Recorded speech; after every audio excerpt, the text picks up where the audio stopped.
Estamos de volta com o nosso programa Negócios e Soluções. Esse é o terceiro bloco e estamos falando aqui sobre planejamento estratégico, Alexandre Carreiro. Exatamente, com um convidado super especial, nosso amigo André, da Mínima Cenaria. Tamo junto. E a Vamos gente embora. encerrou o bloco anterior dando uma aula aqui de uma maneira simplificada e motivando você a querer implementar na sua empresa a famosa SWOT, que tem o termo em inglês, mas tem a simplicidade brasileira quando Alex explica e diz que vai ter e-book no grupo VIP com vídeo e tudo mais para a turma implementar de já. Tem a tradução também, né? Tem a tradução. O americano- Não não traduza posso, não. não? Traduza não. É porque... Porque em português fica matriz fofa. Matriz fofa. Quem que se motiva a fazer uma matriz fofa de planejamento? Não tem condições, não. Então, pra gente pegar o gancho do bloco anterior, eu queria perguntar pra você, analisando o negócio que surgiu de um planejamento, e não foi só um, ao longo desses 5 anos, foram outros planejamentos sendo feitos para poder o negócio ganhar a robustez que ganhou hoje. Dê exemplos, André, do que era naquela época um ponto forte quando vocês estavam analisando um negócio, um ponto fraco, uma ameaça e uma oportunidade. Joia. Logo no início, né, eu acho que o ponto forte principalmente estava nas capacidades. Então, de fato, a gente tinha uma fábrica que já operava há 15 anos, que já tinha fornecedor, que já tinha maquinário, que já tinha colaborador, então isso já ajudou bastante. Já tinha muita lição aprendida, né? Muita lição aprendida e principalmente lição aprendida a ser corrigida. Então, isso foi eu vivo comentar, assim, coisa que a gente aprendeu foi o que não fazer, inclusive. Perfeito. Então, o segundo ponto era a minha experiência no mercado, então eu já atuava nesse meio digital e já tinha feito alguns projetos parecidos, então isso ajudou a impulsionar o projeto. Então, eu acho que esse componente de capacidades, junto com a circunstância digital, que aí é até oportunidade, né? Isso. Já é a oportunidade, a circunstância estourar, que a solução para os meios, para os negócios na pandemia ser a digitalização, Perfeito. me ajudou. Sim. Então, o que eu fiz, a pandemia ela não foi uma oportunidade para mim. Mas a solução à pandemia ser o digital foi a oportunidade para mim. Então, nesse exemplo, você deu já exemplos aqui voltados para ponto forte, ou seja, teve um repasse de conhecimento da empresa, da família, a empresa matriarca, digamos assim, que impulsionou o crescimento e o surgimento da mínima cenaria. Isso. Então, todo esse apoio é um ponto forte, junto com seus conhecimentos de mercado, que aí aproveita da oportunidade de mercado, as restrições do pessoal estar dentro de casa, querendo mobiliar a casa e usando muito internet, e você sabendo usar a internet para vender. Agora, vamos para o lado mais vermelho do negócio, que são os pontos fracos e as ameaças. Os pontos fracos, quando você tem um negócio que estava sendo montado, o ponto fraco ele vai acontecendo no dia a dia, né? Todo dia você vai conhecendo um ponto fraco. Então aí você começa a entender que o seu processo, ele, analisando pela jornada do cliente, ele tem uma fricção na venda. Então a gente via que tinha esse problema. Eu tinha uma fricção no prazo de entrega. Aí eu comecei a entender que eu tinha uma fricção no acabamento e na embalagem. E todos esses pontos, eu tinha uma fricção na forma de pagamento. Eu tinha uma fricção em como ler o pedido do cliente digitalmente, porque eu não tinha conversa com ele tete a tete. Então, como ler esse pedido do cliente e proporcionar, numa conversa, às vezes, de WhatsApp, a solução. Então, esses eram os pontos que eu tinha. A fricção era o principal ponto a ser resolvido. E a gente só aprendeu isso com o dia a dia. Ouvir o cliente para poder melhorar o processo, absorver tecnologia, Sem porque de dúvida. uma certa maneira a empresa começou ainda sem tecnologia, utilizando o que se tinha ali gratuitamente, né? Se aprende no início, pegando, amassando barro. A verdade é essa. Boa. Amassando barro. Então, assim, Barriga no balcão. somos 4 sócios. Que aqui também, todo o mérito do negócio são dos 4. Uhum.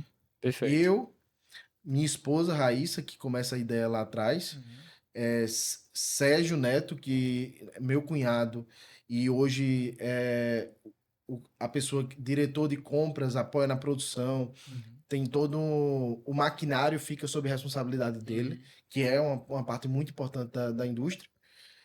E Lucas, que é meu irmão. Então, o Lucas, ele hoje também já seria o diretor da produção, logística, toda essa parte de expedição. E no começo todo mundo fazia tudo.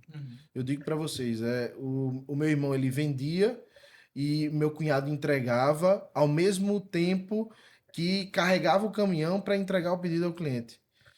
A gente precisava aprender tráfego, Felipe. E eu não tinha dinheiro para pagar uma consultoria de tráfego. O que é que a gente fez? A gente pagou um curso, a gente conseguiu viabilizar a aquisição de um curso. E meu irmão disse: Eu vou estudar esse negócio porque para a gente implantar tráfego aqui dentro. E até hoje ele é o gestor de tráfego do negócio, que é um dos Pelo diferenciais Google, pelo competitivos. Instagram, pelo Facebook. A gente tem eu gosto de dizer que a mini marcenaria, ela, antes de ser uma marcenaria, antes dela ser uma indústria, ela é um social selling. Acho que esse é o principal canal da venda. É Nós somos vender um pelas social redes commerce. sociais. Sim. Nós somos um social commerce.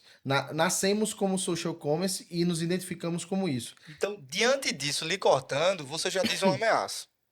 Sem A dúvida. ameaça é se o Instagram ficar fora do ar, se o WhatsApp ficar do ar. Se a gente tiver alguma invasão ou até mesmo um golpe, porque a gente está falando de vendas digitais. Então, confesso para vocês, em 5 anos a gente teve cenários de golpe, cenários que a gente teve que administrar, porque às vezes a surpresa, por que o planejamento é tão importante? Porque ele lhe posiciona num plano de risco. Perfeito. Pensa na ameaça. Se eu tenho um conhecimento Sim. da ameaça, eu tenho um plano de risco para essa ameaça. Exato. E a verdade toda é que quando você não faz, você está exposto a muito risco. E aí você termina num vacilo, às vezes num problema simples, ele se torna muito grande e você termina perdendo seu negócio. Exato. Essa é a melhor definição quando a gente olha para esse universo externo, né? Olhando para a ameaça. De fato, todos os negócios têm risco, né? A nossa vida tem risco, né? Como pessoa física, né? Isso. E por isso que é importante a gente estar de olho nessa questão também. Aí me fala uma coisa, André. Quando a gente fala, às vezes, sobre planejamento estratégico, pode ter alguém que acha que é um negócio engessado, entendeu? No sentido de Muita gente. vou lá, planejo, e aí aquilo lá tá, enfim, prego batido, ponta virada, e não pode mudar, né? Mas a gente tava falando de um planejamento que surgiu em meio à pandemia, que a gente não sabia o dia de amanhã, né? Tinha que mudar. A todo momento surgia um decreto novo, né? A hora podia abrir loja física, a hora não podia, a hora tinha que mudar alguma regra até no processo de entrega na casa do cliente, né? E impossível um negócio ficar engessado, até porque quando o negócio é engessado, ele é lento, Isso. né? Essa é uma grande conclusão. Então, como vocês, né, durante essas experiências com planejamentos, hoje, 5 anos depois, né, não foi apenas um ciclo de planejamento, foram vários, como vocês foram aperfeiçoando também o planejamento de vocês e também se adaptando ao longo dos ciclos a essas necessidades do momento. Show de bola. Eu julgo que o planejamento ele ajuda muito a gente a vencer ciclos. Então, eu diria que o primeiro ciclo da pandemia foi um ciclo vencido. Você bem falou, acho que no bloco anterior. Se você tivesse se mantido somente vendendo sapateira e mesa home office, talvez a empresa não existisse hoje, Felipe. Então a gente teve que se reinventar. Isso. Eu gosto de falar, é uma premissa que o mercado fala muito, mas eu gosto de que a gente internamente, dentro da mini marcenaria, nós sejamos o pessoal que vai matar o nosso próprio negócio por um melhor. Então, e é o planejamento, é o ferramental para isso. Então, é toda vez se reinventando e fazendo aquela mudança de que não faz sentido mais. E é quando a gente passa o ciclo, a gente faz. Não fazia sentido estar daquele jeito que a gente estava. E a gente muda. A gente já viveu o ciclo de vender somente digitalmente. E há um ano atrás, exatamente um ano atrás, eu faço um planejamento. E o planejamento ele indica que o posicionamento da marcenaria se daria por lojas físicas, expansão geográfica e lojas físicas. E isso foi fundamental para o ciclo de lojas físicas. Se eu analisar, eu estou completando 1 ano da minha loja no Retão de Manaíra. Uma mini loja. Eu gosto muito do nome da mini marcenaria, porque, de fato, nós tentamos trazer o branding do mini. Nós temos orgulho de ser pequeno, porque de fato Nós hoje temos uma estrutura, temos colaboradores, a empresa cresceu muito, está se montando um escritório. Eu nunca imaginei que a gente poderia ter pessoas que estariam ocupando as nossas cadeiras. Isso é fantástico. Porém, nós temos esse tom de ser pequeno, que no pequeno eu tenho mais agilidade. Aí eu Perfeito. complemento aquele ponto que você falou. Quando eu estou engessado, e às vezes quando eu sou muito grande, eu tenho dificuldade de correr. Porque eu sou pesado, eu tenho dificuldade de correr. Sim. Se eu vou para a realidade de ser pequeno, eu tenho agilidade. E eu acho que é nisso que a gente aposta. Sim. Nessa agilidade. Um diferencial competitivo, eu adianto aqui para vocês. Toda vez quando sai no meu planejamento estratégico, um dos diferenciais competitivos da mini marcenaria é fazer o planejamento. Porque eu sei que, eu garanto a vocês, poucas marcenarias, seja no nosso estado, seja no Brasil como um todo, param e se preocupam com isso. Investe em tempo Sim. nisso, né? Investem em tempo. Não tenho tempo. Eu tenho que entregar o projeto. Eu tenho que entregar os meus pedidos. Tem imóvel demais. Aí, nesse engano, nesse auto-engano, você nunca consegue resolver o problema na raiz. Exato. E o planejamento, eu gosto de tratar ele também como uma cirurgia. Sim. O planejamento, ele é uma cirurgia para um problema de saúde que sua empresa enfrenta. Sim. É através dele que você consegue corrigir de fato e do ponto inicial do ciclo caminhar por um caminho mapeado, diagnosticado, Sim. pronto para dar o seu melhor resultado. Priorizado. Priorizado. Que é um grande desafio para todo gestor. Planejamento priorização. é priorização, Sim. é acompanhamento, pessoal. Então, assim, eu tenho que acompanhar. Sim. O ponto é, se eu deixar solto, ele vira um papel, um relatório muito bonito. Perfeito. E isso não funciona. A gente falava até no episódio passado, né? De empresas que às vezes definem ali a missão, a visão, os valores, molduram e colocam na parede e acham que estão fazendo um belíssimo trabalho. A gente sabe que não, né? Um efeito de manada. Todo mundo bota porque... Não, porque você botou, porque todo mundo botou. Exato. E aí esse ponto que você coloca é muito relevante, né? E aí eu queria saber, né, na realidade de vocês, primeiro ponto, como vocês priorizam aquilo que de fato é mais importante, né? Porque imagina a cabeça do gestor, ele quer fazer 1001 coisa, mas não consegue fazer 1001. Não existe recurso de tempo, recurso humano, recurso financeiro para fazer tudo, entendeu? Sem dúvida. Então tem que fazer aquilo que é mais importante. E aí o que é mais importante pode ser aquilo que é mais importante para gerar aumento de receita, redução de custo, melhoria de eficiência operacional e tantos outros viés. Satisfação do cliente. Satisfação do cliente. Então, primeiro ponto, como vocês priorizam aquilo que é mais importante. E um segundo ponto, como ter a disciplina do dia a dia para manter o negócio vivo, na prática, né? Porque assim, a gente falava, até a realidade de vocês, um sócio cuidava da expedição, o outro botava no caminhão, entrega no cliente, resolve problema, cuida do tráfego.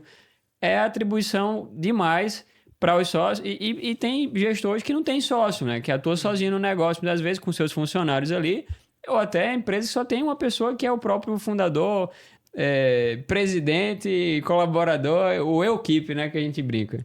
Então, como esse cara tem a disciplina no dia a dia de reservar esse tempo, de fazer o planejamento e de principalmente acompanhar ao longo do ano para que o negócio saia do papel e ele tenha resultado.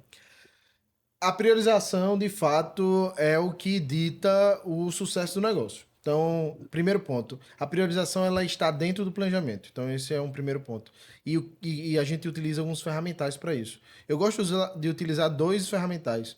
Um é o Moscow, que atribui 4 frentes de trabalho. O must have seria a prioridade maior. O should have seria a segunda prioridade. O could have, que eu poderia fazer, seria a terceira prioridade. E o quarto é won't have now, não é para agora. Então, essa é uma metodologia. E a outra metodologia que a gente usa muito é o ICE Score, que avalia 3 grandes frentes de priorização. Primeiro, o impacto de qualquer ação ou iniciativa ou projeto dentro do negócio. O segundo ponto é a confiança. Então, qual é a confiança que eu tenho que aquilo vai dar certo? Qual é a confiança que eu tenho que aquela iniciativa ela vai gerar resultado? E o terceiro é a facilidade. Vem o easier, facilidade. Então, qual é o nível de facilidade dessa iniciativa? Porque às vezes a gente tem muitas coisas. Eu já conversei muito contigo, Felipe.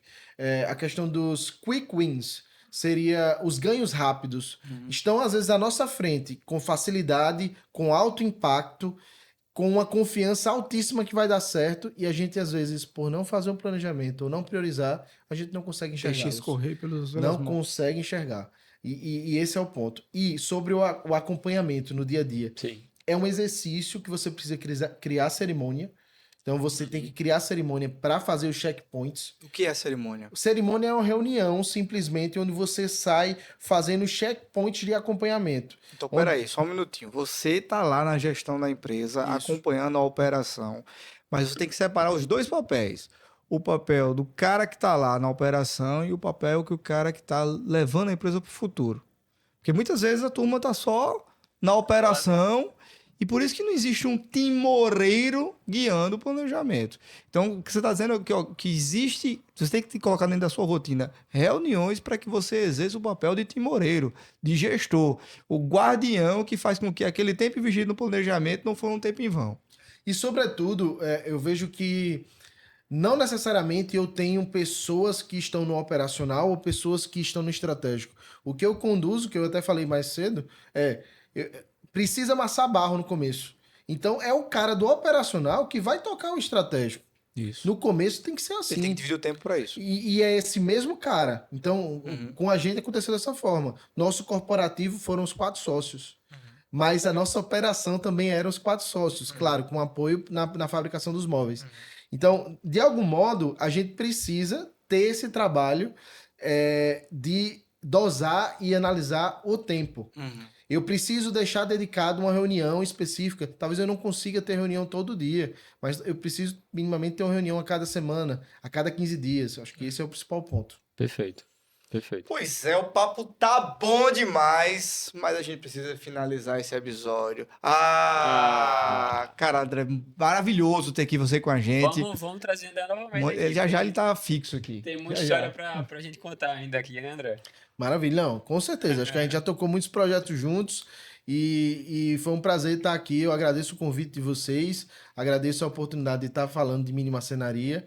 Convido todos, eu gosto sempre de dar o recado: link da bio ou mini lojas. Pois é. Confira os nossos móveis, confira o nosso modo de produzir, de fabricar, que de fato são 5 anos.